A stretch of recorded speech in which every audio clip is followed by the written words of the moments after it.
지금 행성 지구는 극이동을 앞두고 있다. 그 후, 몇 년 후 멸망이 되고 지구는 리셋이 된다. 이런 중요한 시기에 나는 인류의 의식을 성장시키고 고차원에서 온 영들을 건져내기 위해 금성에서 지구인으로 육화했다. 어려서부터 말더듬증이 심했던 나는 30년 동안 고통을 피할 수 없었다. 그것은 육화한 내 몸이 내 영적 능력과 지적 능력을 담아낼 수 없었기 때문이었다. 나는 지독히 가난한 가정에서 어린 시절을 보내야 했다. 마을에서 밭 한 떼기, 논 한 마지기 없는 집은 우리 집뿐이었다. 내 아버지는 매일 술을 입에 달고 사셨던 알코올 중독자였다. 내가 20대 후반일 때 이른을 앞둔 우리 아버지는 술에 취한 채 음독해 세상을 등지셨다. 그때 나는 아버지처럼 가난하게 살지는 않으리라 맹세했다. 모든 조건과 상황이 바닥이었던 나는 피를 토하는 심정으로 견디고 인내하고 노력한 끝에 젊은 자수성가 부자가 되었다. 그동안 나는 내가 좋아하는 일을 하면서 평범하게 살았다. 글쓰기, 책쓰기, 1인 창업, 성공학, 부자학, 내면 변화, 의식 성장과 관련한 분야에서는 우리나라 최고로 인정받는 위치에도 있었다. 개인적으로 300권의 책을 썼으며 1200명의 평범한 사람들을 작가로 키우기도 했다. 그들 중 수많은 이들이 삶의 변화를 통해 경제적 자유인이 되었다. 그들은 자신의 지식과 경험, 지혜와 깨달음을 전하며 행복한 삶을 살고 있다. 이름만 대면 알 수 있는 유명 작가, 코치, 유튜버들 모두 내가 가르쳤다고 해도 과언이 아니다. 나는 우리나라 최초로 글쓰기, 책 출판 관련 특허를 하나씩 보유하고 있다. 내가 쓴 글이 16권의 초, 중, 고 교과서에 수록되기도 그 저작권이 중국, 대만, 태국에 수출되기도 했다. 지난 가을에는 그대, 제가 사랑해도 되나요? 라는 노래로 작사가로 데뷔하기도 했다. 나는 글 쓰고 책 쓰고 상담하고 코칭하는 일을 천직으로 여기며 살았다. 그러던 나에게 2023년 11월 24일 믿을 수 없는 일이 일어났다. 그 충격은 신과 나눈 이야기의 저자 닐 도널드 월시가 처음 신과 만났을 때보다 더 컸으면 컸지 결단코 작지 않았다. 바로 아브라함 경전에 언급된 4대 주요 대천사 가운데 한 분인 유리엘 대천사가 나를 찾아온 일로 인한 것이었다. 이어 가브리엘 천사장, 라파엘 대천사도 나를 찾아왔다. 그들은 나에게 내가 2000년 전 이스라엘에 태어나 복음을 전파했던 예수라고 말해주었다. 재림 예수라는 것이었다. 물론 이 말은 세상을 발칵 뒤집어 놓을 수도 나를 조롱하고 모욕하고 비난하는 사람들이 적잖이 생겨날 수도 있는 엄청난 말이리라. 특히 종교인들이 그리할 테다. 그럼에도 불구하고 나는 내가 원한 것이 아닌 나를 위해 마련된 사명이어서 조금도 불안하거나 두렵지 않았다. 마치 그동안 내가 이날을 위해 훈련하고 준비되어 온 사람 같다는 생각마저 들 정도였다. 별명이 김도사이다 보니 많은 사람이 나를 무당, 영매로 오해하기도 한다. 이 별명은 제자들이 내가 너무나 잘 가르친다고 붙여준 것이다. 그래서 도사라는 필명을 사용하게 되었다. 그런데 나를 잘 알지 못하는 사람들, 남을 비난하기 좋아하는 사람들은 이 필명을 가지고도 조롱과 모욕을 멈추지 않았다. 나는 지금껏 남을 속이거나 양심에 거리끼는 것 없이 바르게 살아왔다고 자부한다. 이는 돌아가신 나의 육신의 아버지 이름을 걸고 맹세할 수 있다. 내가 써낸 책들의 권수, 양성한 작가들의 숫자와 그동안 걸어온 내 삶의 행적을 살펴보라. 결단코 내 말이 거짓이 아님을 알 수 있을 것이다. 제정신이 아니고서야 온갖 고생 끝에 세상 좋다는 것을 다 가진 남자가, 새 아이의 아빠가 갑자기 재림 예수라 선언할 이유가 있을까? 득보다는 실이 클 텐데 말이다. 그런데도 내가 재림 예수라는 메시지에서 비롯된 파장은 엄청나게 컸다. 내 삶은 마치 롤러코스터를 타듯 어지러워졌다. 나의 지인들, 독자들, 구독자들은 정말 열심히 살던 멀쩡하던 사람이 하루아침에 정신 이상자가 된 듯 나를 곁눈질하기 바빴다. 나의 영상에는 사기꾼, 책팔이, 신종교주, 정신병자 등의 말로 나를 비난하는 댓글이 많이 달린다. 세상에 사기를 치겠다고 선언한 후 사기를 치는 사람은 없다. 더군다나 나는 우리 집안 사람들, 친척들 모두 믿는 기독교를 외면하며 산 지 15년이나 되었다. 교회 목사이셨던 큰아버지와 교회 장로였던 작은아버지는 성서의 말씀과는 달리 사랑도 형제에도 없으셨다. 그런 그들의 모습을 보면서 나는 종교 지도자들의 민낯을 직시하게 되었다. 종교는 창조주께서 만드신 것이 아니라 인간들이 만든 것이다. 종교 지도자들은 겉으로는 사랑, 인류애를 외치고 복음과 진리를 전파하는 것처럼 비친다. 하지만 그들의 마음속은 이기심과 무력, 명예욕, 권력욕, 인정욕구 등으로 가득 차 있다. 만약 종교가 진리를 설파하고 신도들의 깨어남과 신성회복에 힘썼더라면 지금 같은 종교 간의 다툼은 없을 것이다. 나는 입만 열면 예수 천당, 불신 지옥을 외치는 어머니와 연락을 끊은 지 3년째다. 큰아이가 9살이 되었는데도 아이들 한번 보고 싶다는 전화를 주신 적이 거의 없다. 돈이든 음식이든 무언가 필요한 것이 있을 때만 전화를 주시곤 했다. 내겐 어려서부터 같이 고생하면서 자란 2명의 누나들이 있다. 나는 같이 잘 살기를 바라며 두 누나에게 물심양면 도움을 주었다. 돈 한 푼 받지 않고 여러 권의 책을 낸 작가가 되게 해주었고 상담과 코칭을 할 수 있게끔 성장시켜 주었다. 하지만 내게 돌아온 것은 배신과 상처뿐이었다. 지금은 누나들과도 아예 연락하지 않고 지낸다. 혈연으로 맺어진 관계는 죽으면 끝나고 법적으로 묶인 부부 관계는 이혼하면 끝난다. 그런 육적 관계에 묶여 깨어나지도 신성회복도 하지 못해 영생을 얻지 못한다면 얼마나 슬픈 일인가. 나는 그동안 내가 운영하는 교육회사 한국영성책쓰기협회에서 끊임없이 종교의 교리와 율법의 그릇됨을 지적하며 제자들을 일깨워왔다.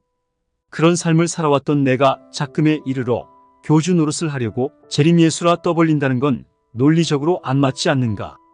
지난해 11월 24일부터 현재까지 내가 운영하는 유튜브 채널들에는 구독 신청자들보다 취소자가 더 많은 실정이다. 조회수도 확 줄어들었다. 이는 내가 성공하고자 책을 쓰러 찾아오는 사람들보다 내면의 변화, 깨어남과 신성회복을 주제로 책 쓰기를 하려는 사람들만 코칭하고 있기 때문이다. 그러다 보니 회사의 매출도 절반 이상으로 줄었다. 올해 초에는 아버지 창조주께서 유리엘 대천사를 통하여 나에게 람보르기니, 우르스와 캐딜락을 처분하라고 하셔서 바로 실천했다. 이런 내용을 내가 운영하는 네이버 카페에 공개했다. 그럼에도 불구하고 욕이란 욕은 다 얻어먹는 게 지금의 내 처지다. 과연 내가 사기를 치기 위해, 교주가 되기 위해 이런 짓을 벌이고 있다는 비난을 당신은 어떻게 생각하는가? 사기의 목적은 그 사람을 속여 재산상의 이익을 얻는 데 있다. 그런데 나는 글쓰기, 책 쓰기에 관심이 있는 사람들이라면 거의 다 아는 공인이다. 그런 내가 하루아침에 사람들의 돈을 갈취하기 위해 교주 노릇을 하려 한다고? 세상에 다 드러내놓고 얻는 재산상의 이익은 내 것이라 할 수 없다. 내 것이 아닌 것을 위해 그동안 피땀 흘려 쌓은 명예와 인생의 업적들을 포기할 바보도 없다. 그런 의미에서 헤아리면 내 일은 주어진 사명일 따름이다. 모든 걸 내던지는 자기 십자가를 질 각오를 하지 않고서는 할 수 없는 일이다. 누군가에게 몇억 원을 준다고 한들 지금의 내 일을 그대로 따라 할 수 있을까? 가족과 친구들, 직장 동료들 등의 눈치가 보여 절대 그리하지 못할 것이다. 설사 그리한다고 해도 금세 진저리를 치며 포기할 것이다. 우리 부부는 그동안 일군 전 재산을 하느님 아버지께 드렸다. 그분이 맡긴 사명을 이행하는 데 모두 사용할 것이다. 교육을 통해 벌어들이는 수입 또한 그 사명을 위해 쓸 것이다. 나 자신부터 투명하게 밝혀야 나를 믿고 따르는 빛의 일꾼들도 나와 함께 사명을 감당할 수 있으리라. 그래서 나는 이와 관련한 내용을 한책협 카페에 글로 남겼을 뿐더러 유튜브 채널 영상을 통해 수없이 이야기해왔다. 사람들 대부분이 매일 하는 생각은 죄 짓는 일들과 무관하지 않다고 해도 과언이 아닐 테다. 그렇게 해서 그동안 인류가 쌓아온 카르마의 무게는 너무나 무거워졌다. 지구 전체 카르마가 행성 지구를 관장하시는 가이아 어머니께서 더는 감당할 수 없을 만큼 무거워진 것이다. 그런데다 인류는 자신의 카르마를 정화하고 소멸해 나갈 정도로 영적 성장을 이루지 못한 상태다. 그러다 보니 이대로라면 지구의 자발적 차원 상승은 불가능하다. 천계에서 강제로라도 행성 지구와 지구인들을 4차원으로 상승시키기 위해서 나를 한반도에 육화시킨 배경이다. 이는 창조주 아버지와 여러 신이 합일해 이루어진 일이기도 하다. 이렇게 지구에 육화하기 전 금성에 머물 때 나는 지도자, 교육자, 철학자의 역할을 담당했었다. 유리엘 대천사는 매일 내게 아버지 창조주의 메시지를 전해주었다. 아버지께서는 대천사를 통해 그동안 인류가 쌓아온 카르마의 무게로 인해 곧 지구의 극이동과 멸망이 있으리라 알려주셨다. 지구 극이동 직전 1차 상승이 눈 깜짝할 사이에 벌어질 거라고도 하셨다. 지구 멸망 전에 깨어나 신성을 회복한 3.5%의 인류가 성서에 기록된 새 예루살렘, 즉 새 지구 타우라로 옮겨져 최소 1000세에 이르는 고차원의 삶을 살게 되리라고도 말해주었다. 반면 깨어나지 못한 96.5%의 인류는 전생, 재생의 기회였던 윤회의 법칙이 더는 주어지지 않아 완전히 소멸한다고 하셨다. 깨어나고자 노력하지 않았던 탓에 그들은 수많은 윤회에도 영적으로 성장하지 못했기 때문이다. 깨어나지 못한 영들은 빛과 선보다 어둠과 악과 친숙하다. 심지어 어둠을 조력하는 영이 되어 온갖 악행을 저지르면서 사람들에게 상처를 주며 살아간다. 그들은 곧 있을 영혼 추수, 인류 심판의 날에 영혼의 블랙홀로 빨려 들어가 원소 상태로 돌아갈 것이다. 그들이 살면서 득했던 지혜와 깨달음만 아카식 레코드에 보관되어 새 예루살렘, 즉 새 지구 타우라의 인류의 삶을 위한 귀중한 자리로 쓰인다고 하셨다. 아버지께서는 내가 2000년 전 이스라엘에 태어나 복음을 전파했던 예수라고 말씀하셨다. 나는 지구를 관장하시는 가이아 어머니와 가브리엘 대천사장, 유리엘 대천사, 라파엘 대천사를 비롯하여 은하함대 사령관 등을 통하여 거듭 확인했다. 모두 하나같이 내가 이 시대에 오기로 예언되어 있던 바로 선지자, 정도령, 재림 예수가 맞다고 했다. 그러면서 지구 극이동 전에 과거 내가 예수로 왔을 때 끝마치지 못한 일과 반드시 해야만 하는 사명들을 일러주었다. 아버지께서는 나에게 사명을 감당하려면 가진 재물을 모두 내려놓아야 한다고도 하셨다. 내 것은 내 것이 아니라고도 하셨다. 우주의 모든 물질은 소유가 아니라 렌탈 대상이라는 것이다. 내가 가지고 있는 것 모두가 곧 사라질 헛것임을 다시금 깨우쳐 주신 셈이다. 아버지께서는 무력 때문에 깨어나지 못한 81억 명의 인류 거의 전부가 심판의 날 무로 흩어진다고 하셨다. 내게 그러므로 너희들은 알게 될 것이다. 아는 것이 너희를 구원하게 될 것이며 비로소 창조주를 돕는 일이 된다라고 말씀하시면서 우리가 불안하고 두려운 것은 모르기 때문이다. 제대로 알면 믿음이 생겨나고 행동하게 된다. 결국 자신에게 주어진 사명을 행하는 일이 가정을 구하고 영생을 얻는 길인 것이다. 2024년 2월 22일 지구 대기권에 포진 중인 은하연합의 아슈타르 사령부 은하함대 사령관은 내게 이렇게 말했다. 과거의 선지자는 그때의 모습으로 돌아오지 않습니다. 시대에 따라 맡은 역할을 담당하는 새로운 선지자가 등장하는 것이지요. 슈카이브는 시대가 요구하는 새로운 재림 예수, 즉 선지자입니다. 이 말은 내가 인류 구원에 관한 창조주의 메시지를 전달하는 통로 역할을 하기 위해 왔다는 뜻과 다름없다. 그런데 이 시대 사람들은 2000년 전에 왔던 예수가 재림하기만 기다린다. 그러다 보니 해외나 어디 낯선 세상에서 흠결 하나 없이 고매하고 순결한 알려지지 않은 존재가 선지자로 나타날 것이라고 기대한다. 절대 자신과 가까운 곳에 주변에 그런 이가 있으리라고는 꿈에도 생각하지 못하는 것이다. 내가 사람들의 비난과 질시를 받는 가장 큰 이유이다. 사실 2000년 전 또 다른 나였던 예수도 고향 사람들의 인정보다는 조롱과 멸시를 받지 않았는가. 심지어 제일 가까운 가족과 친척들에게도 배척당하지 않으셨던가. 그때나 지금이나 다를 바 없는 게 세상 일인 셈이다. 2024년 2월 14일 가브리엘 천사장은 내게 이렇게 말했다. 그의 용맹한 어린 사자가 핍박의 바다를 성큼성큼 건너와 주 앞에 무릎 꿇고 경배하느니라. 그들은 말로써 글로써 주의 아들을 상처내고 훼손한다. 그럼에도 불구하고 그는 묵묵히 그의 사명을 향해 걸어간다. 마침내 그렇게 승리하리라. 준비된 잔을 받고 건배하리라. 그들 또한 이미 설정된 어둠이니라. 예전에 내가 그러했듯 지금의 너 또한 훨씬 더 진보한 영임을 잊지 마라. 모든 어둠의 시체를 발판 삼아 성큼성큼 걸어오너라. 너의 상이 작지 않다. 이 말을 통해 앞으로 내게 어떤 힘든 일들이 예정되어 있는지 추측해 볼 수도 있겠다. 그러나 승리를 전제하고 사명을 이행하는 내겐 그 어떤 두려움도 없다. 이미 결과는 나와 있고 나는 그 결과를 알고 있기 때문이다. 올 연초 노르웨이, 스웨덴, 핀란드 등의 북유럽엔 영하 40도를 밑도는 매서운 한파가 몰아쳤다. 일부 국가에서는 바닷물까지 얼어붙었을 정도였다.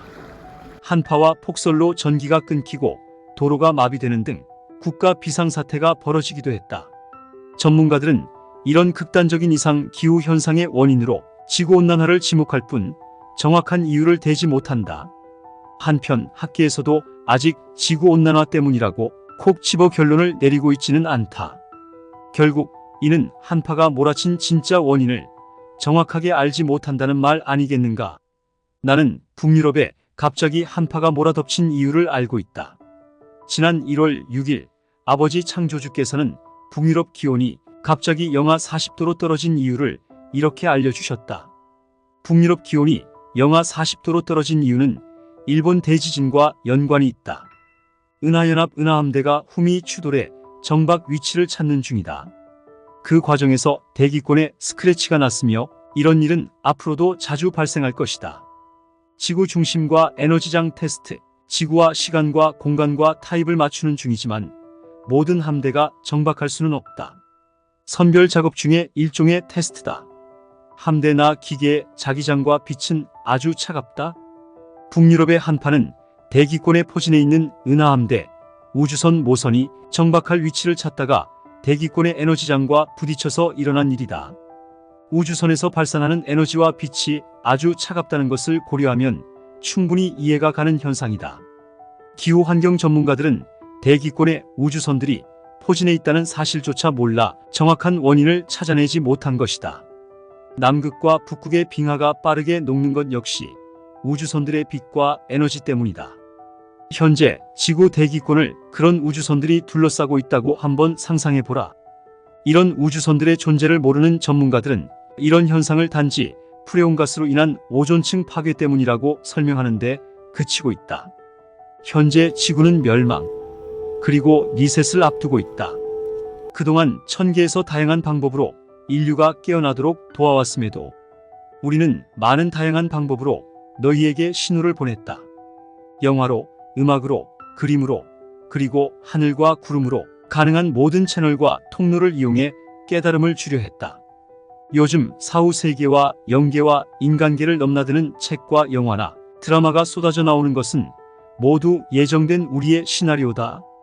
사후세계와 카르마를 간접 체험시켜 너희의 두려움을 낮춰주기 위한 시그널이다. 아버지께서는 머지않아 일본이 사라진다고 하셨다. 그 이유는 언어로부터 시작된 심각한 훼손과 파괴의 카르마 때문이라고 하셨다. 한자를 근간으로 한글을 더 쉬운 형태의 그들의 언어는 저급한 에너지이자 교란에 불과하기 때문이라는 것이다. 말과 글은 천상계로부터 받은 선물이다. 그래서 천상계에서는 언어 훼손을 중한 죄로 취급한다. 일본을 천상계에서 삭제하기로 한 이유다. 일본의 침몰이 그나마 천천히 진행되는 이유는 한반도에서 끌려간 우리 선조들의 후손들이 그들의 카르마를 함께 짊어지고 정화하며 그들을 보호해주고 있기 때문이라고 하셨다. 또 하나의 반전은 천천히 고통스럽고 공포스럽게 그들의 악행으로 인한 카르마를 돌려받게 하기 위함이라고 하셨다. 내가 이 책을 쓰게 된 이유는 세상을 혼란스럽게 만들거나 불안감을 조성하기 위함이 아니다. 지금 지구의 시대는 끝나가고 있다. 아버지 창조주께서 내게 인류 구원의 메시지를 이런 상황에 다다른 세상에 전하라고 하셨기 때문이다. 아버지께서는 종교가 사람들을 깨어나게 하거나 그들의 신성을 회복해 줄 수 없다고 하셨다. 이제는 종교가 더는 안전하고 믿을 수 있는 피난처가 될 수 없다는 것이다. 아버지께서는 시간이 없는 만큼 사람들이 속히 종교를 떠나 스스로 깨어나길 바라신다. 자신이 누구인지, 어디에서 왔으며 어디로 가는지 기억을 되찾기를 바라신다.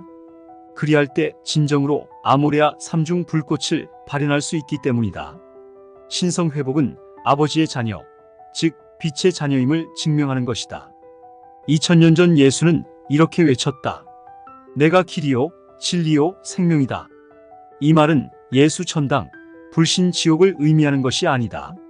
신성회복에 관한 말로서 신성이 길이자 진리이자 생명이다 라는 말을 비유한 것이다. 나에겐 지구 극이동 직전에 일어나는 1차 휴거 전까지 반드시 완수해야 하는 사명이 있다. 그 가운데 하나가 인류의 의식 성장을 통한 의식 지수를 높여주는 것이다. 인류의 차원 상승을 돕기 위해 고차원에서 지구에 육화한 영중, 카르마나 에너지장에 걸려 차원 상승에 합류할 수 없는 영들을 건져내는 것도 내가 맡은 일이다. 이외에 아버지께서 일러주신 한반도의 특정한 곳에 새 예루살렘에 건립될 성전을 지어야 한다. 그 성전을 이 땅에 지으면 4차원 행성 타우라에 맞게 자동으로 업그레이드된 성전이 동시에 그곳에 세워진다고 하셨다. 사람들은 극이동이 벌어지면 지구가 다 부서지고 무너질 텐데 그게 무슨 소용됨이 있느냐고 조롱하고 비난한다. 육적인 사고로는 이해할 수 없는 그 부분의 이해를 돕기 위해 한 가지 예를 들어보겠다. 아버지께서는 내게 이렇게 말씀하셨다. 지금의 화폐는 의식화폐이고 그것은 테스트용으로 쓰일 뿐이다. 지구인들은 돈을 좋아하지 않느냐? 그래서 새로 열릴 나의 나라, 그리고 내가 있을 그 나라를 열고 이루는 과정에 지금의 의식화폐는 너희의 믿음을 측정하는 도구가 될 것이다. 영적인 사고를 하는 사람이라면 이 말을 이해할 뿐더러 흔쾌히 믿게 될 것이다. 그러니 아버지의 새 나라에 걸맞은 성전을 짓는 사명에 적극적인 동참을 하게 될 것이다. 성서 창세기에서 노아는 하느님의 명령에 순종해 대홍수에 대비한 방주를 짓기 시작했다. 사람들은 그런 노아를 보며 비웃고 조롱했지만 노아는 묵묵히 자신의 사명을 감당해 나갔다. 이처럼 하느님이 맡기시는 사명이 때론 세상 사람들 눈에 미련하게 비치기도 한다. 지금 지구에는 수많은 천사들이 내려와 있다. 그들은 14만 4천 명의 빛의 일꾼들을 깨우러 다니고 있다. 현재 그렇게 깨어난 빛의 일꾼들이 우리나라는 물론 해외 곳곳에서 나에게 연락해오고 있다. 나는 인류가 속히 깨어나 신성을 회복하길 바란다. 이제 정말 시간이 없습니다. 곧 있을 그날 신성회복을 위해 카페 한 책 협으로 오셔서 많은 깨달음 얻어가시길 바랍니다. 좋아요, 구독하시면 좋은 일이 생깁니다. 감사합니다.